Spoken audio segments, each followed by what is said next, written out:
नमस्कार, बहुत स्वागत है आप सभी लोगों का हमारे समृद्धि आईएएस के यूट्यूब चैनल पर। और कैसे हैं, तैयारी कैसी चल रही है, कमेंट करके बताइएगा। और आज जो है हम हिस्ट्री से एक अच्छा क्वेश्चन कराने वाले हैं। और प्रश्न हमारा ये है कि क्या यह कहना सही है कि महमूद गजनवी के आक्रमणों के फलस्वरूप भारत में इस्लाम का सही पक्ष प्रस्तुत नहीं हो सका। तो देखिए, बहुत अच्छा प्रश्न है कि महमूद गजनवी के आक्रमणों के फलस्वरूप इस्लाम का सही पक्ष प्रस्तुत नहीं हो सका। कहाँ? भारत में। और 8 अंकों में है, तो इसी को देखना है। आइए देखते हैं। देखिए, आगे बढ़ने से पहले संस्थान जो है वो 2 बैच चला रहा है, आप लोग को पता ही होगा। एक हमारा जो है एलटी को लेकर के, जिसमें हिस्ट्री और सिविक्स की चीज़ें हो रही हैं, और दूसरा जो है हमारा वो जीएस का प्रश्न पत्र 3 है, पीसीएस को लेकर, जो हमारा फाउंडेशन बैच है। तो जो बच्चे इस बार 2026 पीसीएस के लिए गंभीर हैं, तो वो ज़रूर मुख्य परीक्षा की अभी तैयारी करें, क्योंकि पीटी उनका जो है 6 दिसंबर को है, तो अभी समय है। और पीटी के बाद वही 3 महीना 3.5 महीना आप पाएंगे। तो ये अगर आपकी मन में है कि 3 महीने 3.5 महीने में हम मेंस कवर कर लेंगे, तो वो हो नहीं पाएगा। और सही मायने में आप जो है अपनी पीटी की भी सफलता को बेकार कर देंगे। तो ऐसे में सबसे पहले अभी ज़रूरत है कि आप मेंस को बढ़िया से तैयार कर लें। और सितंबर तक तो मुझे लगता है कि आपको खूब बढ़िया से मेंस पढ़ना चाहिए। सितंबर के बाद फिर ठीक है, थोड़ा सा पीटी मूड में आइए और दिसंबर तक में हो जाएगा। लेकिन अभी मेंस पढ़िए, जितना इधर तैयार किए रहेंगे, विश्वास मानिए पीटी के बाद फिर आपका वो रिवीजन रहेगा। मतलब जब बच्चे नया पढ़ेंगे तो आप रिवीजन करेंगे, तो सफलता आपकी ज़्यादा सुनिश्चित होगी। इसी तरीके से जो हमारे एलटी वाले बच्चे हैं, तो वो समृद्धि का जो टेस्ट सीरीज प्रोग्राम है ज़रूर जुड़े। क्योंकि यहाँ क्या है ना कि हम डेली आपको 4 प्रश्न का मॉडल उत्तर देते हैं। मतलब हम आपको लिखने को भी देते हैं, आप लिख के भी दिखाइए, हम उसका मूल्यांकन भी करते हैं, और 4 प्रश्न डेली करा रहे हैं। तो ऐसे में आपके प्रत्येक टॉपिक से न केवल हम प्रश्न करा देंगे, बल्कि आपसे भी प्रैक्टिस करवा लेंगे। और जब आप इस लेवल पे तैयार करके जाएंगे, तभी मुख्य परीक्षा में इसका फ़ायदा भी होगा। नहीं तो हम कंटेंट दे दें और कंटेंट पढ़ करके आप उसको कुछ प्रयास ही ना करें लिखने का, तो फिर वो एग्ज़ाम में लिख नहीं पाएंगे। 3 घंटे में 20 प्रश्न लिखना वाकई में चुनौती है। और जो बच्चे एग्ज़ाम दे रहे हैं, निकल रहे हैं एलटी वाले बच्चे, तो आप उनका फीडबैक देख सकते हैं कि मतलब सबके 3 4 5 तक क्वेश्चन छूट जा रहा है। तो ऐसे में वो खुद ही अपनी सफलता को जो है वो एक तरीके से छोड़ चुके हैं। मतलब वो नहीं पास हो रहे। अगर 5 क्वेश्चन छोड़ के आ गए तो ये कड़वी सच्चाई है, लेकिन वो पास नहीं हो रहा है। तो आप ये गलती मत करिए। इसीलिए संस्थान जो है वो आपसे खुद, पहले हम आपको प्रश्न देंगे, वो कहेंगे कि आप लिख करके दिखाइए। और आपको 20 घंटे का हम समय देते हैं 4 प्रश्न लिखने के लिए। मतलब अगर आप 20 घंटे में ईमानदारी से पढ़ें तो उस 4 प्रश्न के आप मास्टर हो जाएं। मतलब पीटी भाई पास किए हो तो एक लेवल तो आपका ही है।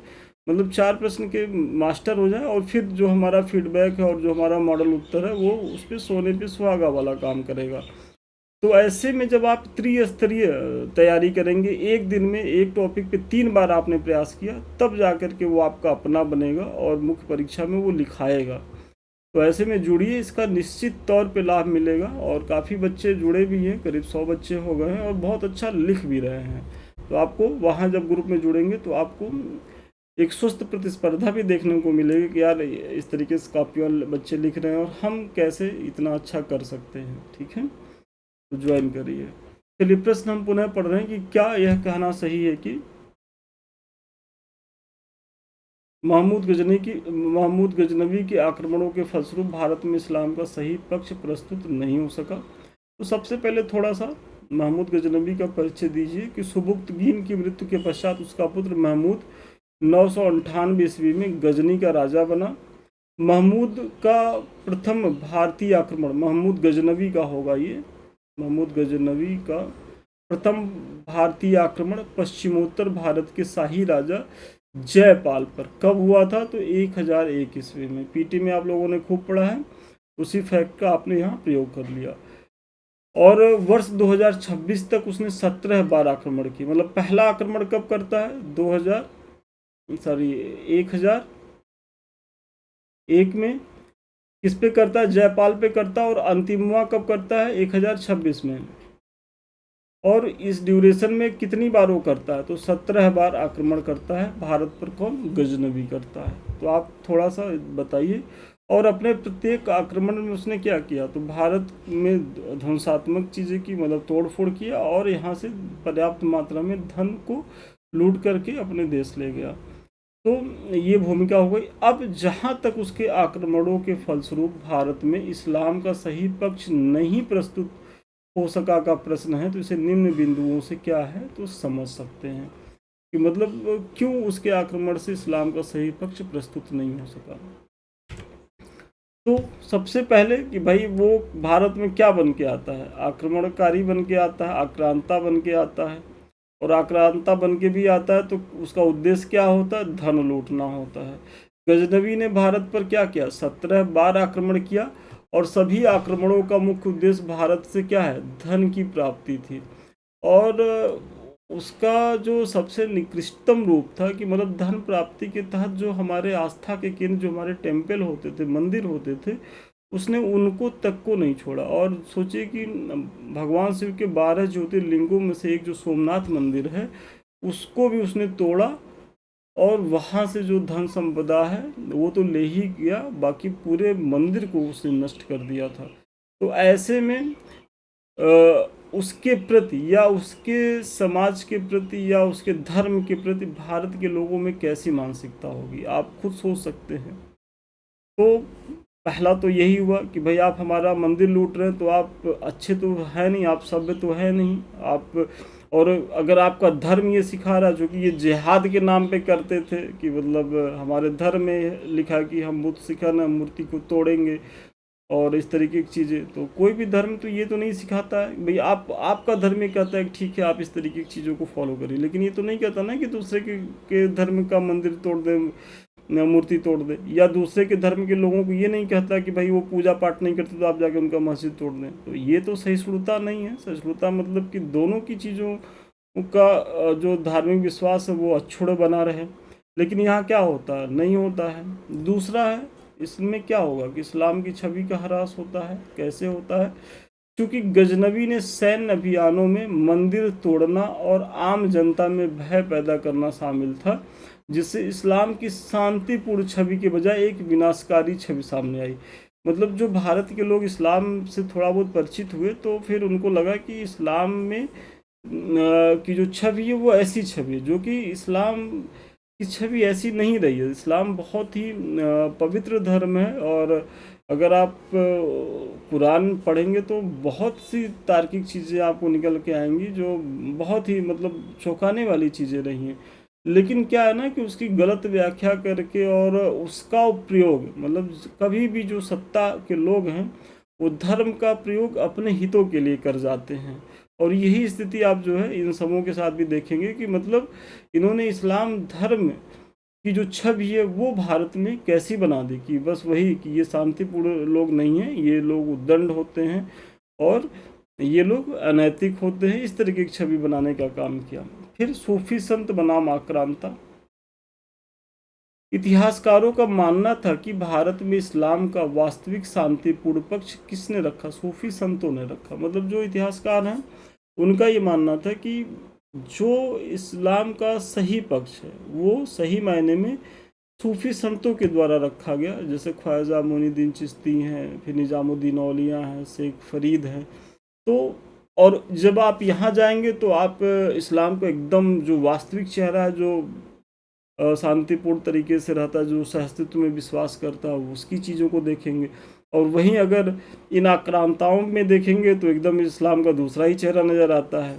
तो इसलिए इतिहासकार कहते हैं कि ये जो लुटेरे थे, जो आक्रमणकारी थे, इन्होंने ये इस्लाम के वास्तविक चेहरे नहीं थे, ये वास्तविक उत्तराधिकारी नहीं थे। इस्लाम का वास्तविक उत्तराधिकारी कौन रहे हैं, तो जो सूफी वर्ग के लोग रहे हैं, और वहाँ ये चीज़ें दिखती भी हैं, इस्लाम की चीज़ें, न कि आक्रमणकारियों के द्वारा। तो आप इसको भी दिखाइएगा। फिर इनके साथ एक बड़ी समस्या क्या होती है कि ये लोग जो है जीतने के लिए जिहाद का नारा भी लगाते हैं। यद्यपि उन्होंने अपने आक्रमणों को जिहाद का नाम दिया, लेकिन मुख्य रूप से उनके राजनीतिक एवं आर्थिक एजेंडे को धार्मिक वैधता प्रदान करने के लिए था। मतलब क्यों ऐसा हम कह रहे हैं, क्योंकि जब इनको लगता था कि जो है कि हम चुनाव मतलब सारे युद्ध में हार रहे हैं, या हमारा नुकसान हो सकता है। सेना में जो है असंतोष की भावना बढ़ रही है या सेना थक गई है, तो ये उत्साह भरने के लिए, उनके असंतोष को कम करने के लिए, उसमें एक ऊर्जा का संचार करने के लिए ये जिहाद का नारा लगाते हैं कि भाई इस्लाम धर्म खतरे में है और इस्लाम धर्म के भाई रक्षा के लिए हमें आपको यूनाइट होना है और इन आताताइयों को हरा करके दारुल हर्ब को दारुल इस्लाम में बदलना है। जो कि इस्लाम ये आपको कभी नहीं सिखाता कि आप बलपूर्वक जो है वो अतिक्रमण करिए, बलपूर्वक धर्मांतरण करिए, ये सब चीज़ें इस्लाम में नहीं है। लेकिन इससे इनको लाभ हो रहा है तो ये इस तरीके का प्रयास कर रहे हैं अपने राजनीतिक हितों को साधने के लिए। और कह क्या रहे हैं कि ऐसा इस्लाम में कहा गया है, मतलब ऐसा हमारा धर्म कहता है। तो सोचिए कि ये लोग धर्म का भी नुकसान कर रहे हैं और यही सब का सम्मिलित कारण रहे हैं कि इस्लाम को लेकर के भारत में जो है मध्यकाल में बहुत अच्छी सोच नहीं थी भारतीयों के मन में, क्योंकि उनको ये लग रहा था कि इन्होंने जो है हमारे टेम्पल को तोड़ा है, मंदिरों को तोड़ा है, इनका जो चरित्र ये शांतिपूर्ण नहीं, ये बर्बर है, ये असभ्य है और अगर इनका धर्म इस तरीके के चीज़ों को सिखाता तो इनका धर्म भी अच्छा नहीं है। वो तो बाद में फिर जब मुग़ल आते हैं और मुग़ल में भी जैसे जब अकबर का शासन होता है या सल्तनत काल में भी कुछ बढ़िया शासक होते हैं जैसे मोहम्मद बिन तुगलक। अब मोहम्मद बिन तुगलक को कहेंगे कि आप जो है वो तो पागल शासक था, ठीक है, जब मोहम्मद बिन तुगलक को हम पढ़ाएंगे तब वहाँ चीज़ें स्पष्ट होंगी कि, लेकिन कम से कम वो धार्मिक रूप से कट्टर नहीं था, धार्मिक रूप से सहिष्णु था और वो अपने बहुसंख्यक प्रजा के लिए नीतियाँ बनाता था। वो अलग बात है कि उसकी नीतियाँ और क्रियान्वयन में कंट्राडिक्टरी चीज़ें हो जाती थी और वो असफल हो जाती थी। और फिर अकबर में आप देखेंगे, फिर आगे चल करके जहांगीर में भी कुछ चीज़ें निकलती हैं। तो ये सब थोड़ा सा अच्छे शासक होते हैं और यहाँ से जो है इस्लाम का वास्तविक स्वरूप जो है शासक वर्ग से निकल करके आता है कि नहीं ठीक है। हालांकि जो दूसरी धारा है सूफियों की, वो तो निरंतर इस्लाम के वास्तविक चरित्र से परिचय करा ही रहे थे। इसीलिए देखिए आज निजामुद्दीन औलिया हैं, शेख मोइनुद्दीन चिश्ती हैं, आज वो हिंदू धर्म के भी आस्था के केंद्र हैं। वहाँ लोग हिंदू धर्म के भी लोग जाते हैं, चादर चढ़ाते हैं, मन्नत मांगते हैं, पूजा करते हैं उनकी, तो वो चीज़ें हैं। तो आप इतना बताइए, चूँकि 8 अंक का प्रश्न है तो इससे ज़्यादा पॉइंट देने की ज़रूरत भी नहीं है और इसी तरीके से इसको ख़त्म करिए। इसका उपयुक्त विवरण से स्पष्ट है कि मोहम्मद गजनवी के आक्रमणों ने भारत में इस्लाम के प्रति पूर्वाग्रह और अविश्वास पैदा किया, न कि उसके उदारवादी पहलू को दर्शाया। तो उपयुक्त विवरण से क्या स्पष्ट हो रहा है कि भाई जो गजनवी के जो कृत्य थे वो इस्लाम का एक निगेटिव ही पहलू जो है प्रस्तुत किए, पॉजिटिव पहलू प्रस्तुत नहीं किए। और इसीलिए देखिए कि हिंदू मुस्लिम को एक होने में बहुत समय लग गया, मतलब बहुत ज़्यादा समय लग गया, कई 100 साल लग गए दोनों को एक दूसरे के करीब आने में, क्योंकि इन लोगों ने इतना ज़्यादा जो है वो अति कर दिया था। तो ठीक है, आज के प्रश्न का उत्तर यहीं तक था और मुझे बड़ा भरोसा है कि इस प्रश्न के माध्यम से एक अच्छा प्रश्न था और क्योंकि 8 अंक का प्रश्न था तो थोड़ा सा ये वीडियो शॉर्ट भी है, कुछ समझ में आया होगा बढ़िया से। ये तो हमारे जो लिंक्स हैं इनके बारे में तो मैंने बताया ही है कि अभी तक आप लोगों ने ज्वाइन नहीं किया तो इन्हें ज्वाइन करें। मतलब हमारा जो LT का बैच चल रहा है या PCS का बैच चल रहा है, जो भी बच्चे मुख्य परीक्षा के लिए जुड़ना चाहते हैं ज़रूर जुड़ें। देखिए इसी तरीके से मॉडल उत्तर दिया जाता है, मतलब हम प्रिंटेड मॉडल उत्तर देते हैं और डेली देते हैं, चाहे वो PCS वाले हमारे बैच में बच्चे हों जो आंसर राइटिंग कर रहे हैं या हमारे LT वाले बच्चे हों। डेली उनको LT वाले बच्चों को डेली 4 क्वेश्चन का PDF मिलता है। और चूँकि PCS का फाउंडेशन बैच है, अभी मेंस का उतना प्रेशर नहीं है, तो अभी हम 2-2 प्रश्न के माध्यम से डेली करा रहे हैं 3rd पेपर से, तो वहाँ भी 2 PDF आपको मिलता है। ये हमारे कुछ लिंक्स हैं, अभी तक आप लोगों ने ज्वाइन नहीं किया तो इसे ज्वाइन करें। सबसे पहला समृद्धि IAS ऑफिशियल जो हमारा है, टेलीग्राम का @ लगा लीजिएगा पहले, और फिर दूसरा है यूट्यूब हमारा समृद्धि IAS का, जिससे अभी हम आप रूबरू हैं, और 3rd हमारा है संदीप मिश्रा ऑफिशियल। ये सभी चैनल आपकी तैयारी के लिए बेहद उपयोगी हैं, तो इसे ज्वाइन करें, इसका लाभ उठाएं। और वीडियो अच्छा लग रहा हो तो लाइक कमेंट जरूर करें और अधिक जानकारी के लिए 7303307507 पे संपर्क कर सकते हैं। तो ठीक है, आज के लिए इतना ही, पुनः मिलते हैं नए वीडियो में नए क्लास के साथ। तब तक के लिए धन्यवाद, बहुत शुभकामनाएं आपको।